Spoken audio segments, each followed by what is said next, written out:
Lima nga mga graduar digang hiniba-iba nga campus han Eastern Samar State University ang top-notchers didahan igingawas pa lang han Philippine Regulation Commission kon PRC nga resulta han licensure examination for teachers nga gindumara niyan han Marso 15 hini nga tuig. Base didahan resulta han kanan let secondary level, duha nga mga tikang ha ESO Salcedo ang sulod ha top 10 samtang usa naman intikang Hagiwan campus. Tikang ha Salcedo campus top 7 hi Carmena Salas Villaruel nga nakakuha 93.80% nga passing rate, ngan top 9 naman hi Michael Lebeco Ida nga nakakuha 93.40% passing rate. Top 9 gihapon hi Ian Nakman Cabria tikang ha ESO Giwan nga nakakuha 93.40% passing rate.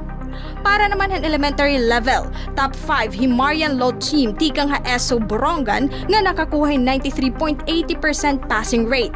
Top 7 naman hi Jomi Mark Sabati Ubena tikang ha ESO Maydulong nga nakakuha 93.40% passing rate. Subay ha PRC, sobra 18,000 ang pinasar gawasin sobra 32,000 o 56.3% nga nagkuha ang exam para han kanan elementary level.